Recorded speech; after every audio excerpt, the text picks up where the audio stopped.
no solamente es comer poquitos dulces. Ay, no, yo es que lo que voy a hacer entonces para no terminar en diabetes, como yo tengo herencia o como tengo probabilidades, entonces es comer mm, menos dulces y entonces en lugar de comerme un helado todos los días o comerme el postre todos los días, el postre que me traen con la comida todos los días, pues me lo voy a comer, me voy a comer una fruta. O me voy a comer el postre día sí, día no. No, no es reducir la cantidad, es también darnos cuenta de la calidad de hidratos de carbono, de la calidad de fuentes de energía que estamos consumiendo. Y para eso tenemos que tener en cuenta el índice glucémico, que es la cantidad de azúcar, o sea, cuánto de verdad, cuánta glucosa puede tener un alimento por sí mismo, que lo puede tener una verdura, que lo puede tener una fruta, que lo tienen, por supuesto, los alimentos procesados y todo eso. Entonces, si ya lo grande nos lo imaginamos, quitamos los procesados, quitamos las harinas refinadas, quitamos el azúcar y los grandes endulzantes, porque no solo el azúcar, la panela tiene esto, un índice glucémico muy alto, la miel tiene un índice glucémico muy alto, es esa velocidad con la que esos alimentos aumentan la glucosa en la sangre. Si la glucosa en la sangre se aumenta muy rápido, esa insulina va a salir rapidísimo y va a ser un disparo altísimo, entonces vamos a tener un pico de insulina y vamos a tener estos problemas que hemos visto. Índices glucémicos, hay alimentos con índice glucémico bajo, medio o alto. Y esas tablas las podemos encontrar y podemos empezar a descubrir cosas más pequeñitas sobre los alimentos. A ver, estoy comiendo sano, creo que estoy comiendo sano, pero esos alimentos, aunque sea una fruta, aunque sea lo que estoy comiendo, son de índice glucémico alto y yo tengo gran tendencia a la diabetes o ya estoy haciendo una resistencia a la insulina, a mí aunque sea una fruta, pero que tenga un índice glucémico alto, no me conviene hacerla en cualquier momento del día, ni me conviene hacerlo en cualquier momento de la vida. Y hay otro factor que se llama la carga glucémica, que entonces no es solamente cuánto azúcar tienen los alimentos, sino la carga es ya relativa a los gramos de ese alimento. Y esto relativiza un poquito, por ejemplo, la sandía tiene muchísima glucosa, fructosa, fructosa porque es el azúcar de la fructosa, la sandía, tiene muchísima. Entonces, tiene un índice glucémico alto, 75. Pero una ración pequeñita, una ración de 100 gramos, hace un pico más bajito. Entonces, el pico, ese impulso que hace sobre la insulina es más bajito. Entonces, no es yo me como este trocito y dentro de media hora me tomo otro trocito de 100 gramos. No, no. Es me tomo un trocito de 100 gramos y si tiene una carga glicémica baja, pues puede que pueda yo comerlo. Pero entonces jugamos con ese índice glucémico y esa carga glucémica para recomendar en nuestros centros, en la clínica, nuestras nutricionistas recomiendan esos alimentos que tienen entre índice y carga glucémica un buen balance para que tú los puedas consumir, para que sepas a qué horas es mejor consumirlos, en qué momentos del día y de tu actividad física es mejor consumirlos, porque tenemos cargas bajas, medias y altas también. Y tenemos también alimentos que son sensibilizadores a la insulina, es decir, que hacen que esa insulina trabaje mejor en los receptores de las células. Aumentan esa sensibilidad a la insulina. El vinagre de manzana, la canela, el extracto de melón amargo, por ejemplo, usándolos 5 minutos antes de esa comida, también sensibilizan a los receptores a la insulina. También el cromo como el oligoelemento, la berberina, el ácido alfa-lipoico, un ácido maravilloso. Minerales, si no tenemos buenos minerales, si no tenemos buena cantidad de sodio, de potasio, hay gente que está muy desmineralizada, entonces necesitamos en las hortalizas o en el agua de mar, hay minerales esenciales que nos estabilizan y nos hacen más sensibles a la insulina. ¿Quiénes mejoran los receptores? Las omegas 3 y esos están en las nueces, en los pescados azules, en el aguacate, en las aceitunas, en el aceite. Ojo, los pescados azules, ojalá no estos grandes y ojalá si son estos grandes sean ecológicos, que no estén cargados de metales pesados, por supuesto. Medidas dietarias para disminuir esa resistencia a la insulina, activar periodos de ayuno. La los semiayunos terapéuticos o hacer ese semiayuno del que nos hablan nuestras nutricionistas y también tienen videos maravillosos sobre estos semiayunos que podemos introducir dentro de la dieta, del día a día sin peligro, bien acompañados, porque haciendo cosas como retrasando el desayuno 2 o 3 horas hasta la primera ingesta sólida, y, por ejemplo, hacer algo de caminatas por la mañana antes de esa primera ingesta sólida, podemos bajar la hiperglucemia matutina cuando nos levantamos con un nivel de azúcar alto. Ojo, esto no aplica para las personas que se levantan en hipoglicemia.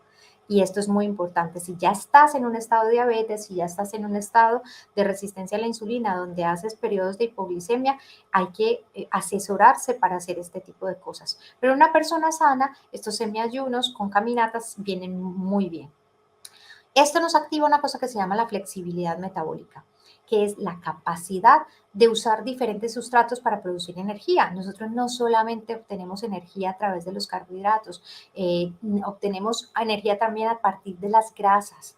Entonces, que nuestro cuerpo no solamente obtenga esa energía de esos carbohidratos rápidos y nos acostumbremos a que estemos bajitos de energía solamente cuando no comemos algún dulce. Pero es que fíjense lo paradójico. Nosotros nos comemos un dulce, nos comemos un postre o nos comemos un pastel relleno de chocolate. Y entonces nos comemos y porque necesitamos energía, necesitamos fuerza.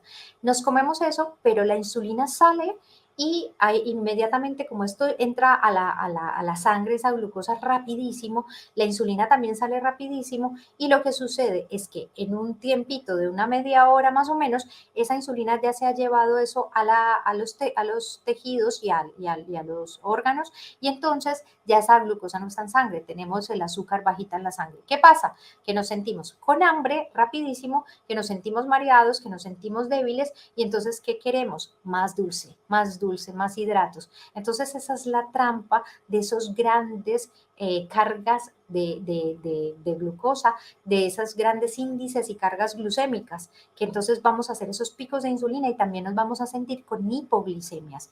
Entonces, la flexibilidad metabólica es permitirnos hacer una alimentación basada en que tengamos unos niveles de glucosa que sean más estables, que sean más bajos, que no sean esos grandes picos, que comamos con un índice y una carga glucémica media, baja, para que no hagamos esos grandes picos y esas desestabilizaciones en las que tengamos hipoglicemias, hiperglicemias, hambre, necesidad de comer más y estemos más estables. Pero también que tengamos periodos de ayuno. El hambre es muy importante porque es que si nosotros no tenemos periodos de descanso en los que no estemos cargando de glucosa la sangre y el organismo, entonces esas reservas que tenemos no van a usarse nunca y no vamos a aprender a usarlas. Y esas reservas, por ejemplo, que tenemos en la grasa no se van a usar nunca y no quemamos grasa. Entonces, si no tenemos suficiente flexibilidad metabólica, aunque comamos bien, aunque hagamos dietas, por ejemplo, hagamos dietas restrictivas y no bajemos peso. No bajamos peso muchas veces porque ya tenemos esa resistencia a la insulina, porque hemos hecho que nuestro cuerpo no tenga flexibilidad metabólica para gastar grasas, entonces él no tira de las grasas y no bajamos. Y hacemos la dieta y nada que bajamos porque no se queman grasas, porque no se usan esas grasas como fuente de energía, porque el cuerpo no sabe hacerlo. Entonces, no hacemos esto que se llama autofagia, que es utilizar esas propias reservas de la grasa, comernos a nosotros mismos, es el término literal, pero feo, autofagia, pero es utilizar esas reservas que están en nuestras células para la energía. Entonces, si nosotros hiciéramos una primera comida mucho más con una proteína, más una grasa saludable que nos permita continuar esa autofagia, esas grasas saludables, el huevo, el aguacate, pescados azules ecológicos o de los pequeños, aceite de oliva, nueces. Entonces, esas nos van a permitir también tener eso.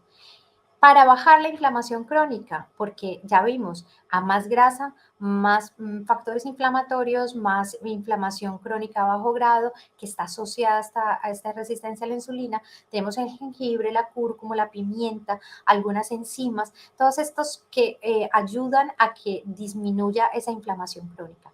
Por supuesto, el ejercicio, ya lo hemos dicho, no solamente el ejercicio aeróbico, no creamos que se quema, que es solamente importante quemar grasa con ejercicio aeróbico. Es importante construir y mantener el músculo, ya lo vimos, para que esa insulina funcione bien y tengamos buenas reservas y tengamos también una protección de muchísimas cosas con ejercicio de tipo anaeróbico, es decir, con resistencia, pilates, pesas pequeñas, quien pueda con más peso, pero con pesas, cuidados que no tengamos peligro, pero que estemos generando resistencia al cuerpo para que esos músculos se hipertrofien y utilicemos esas fuentes de energía también en el músculo.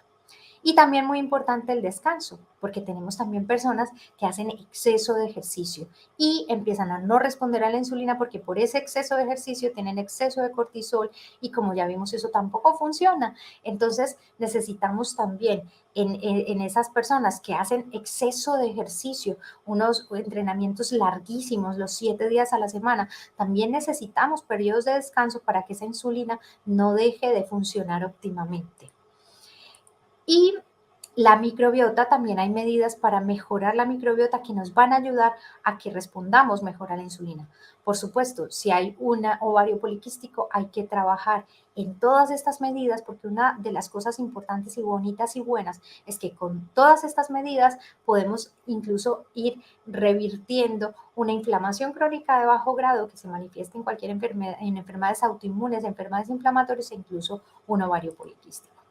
Entonces, la resistencia a la insulina se puede prevenir. La resistencia a la insulina necesitamos prevenirla, evitarla y por supuesto, si evitamos esa resistencia a la insulina, vamos a evitar caer en una diabetes mellitus tipo 2 que ya vimos, que es también esa falta de respuesta de las células a la insulina de tal manera que ya los niveles de glucosa se mantengan altos en sangre porque no podemos meterla en ningún sitio porque ya no funcionan esos mecanismos. Entonces, todo esto lo podemos prevenir y a eso apuntamos en la clínica de medicina integrativa y con la medicina integrativa apuntamos mucho a la prevención primaria si no has desarrollado una enfermedad, a la prevención secundaria si ya la has desarrollado, pero puedes mejorarla y evitar caer nuevamente o evitar caer en fases mayores o en enfermedades mayores.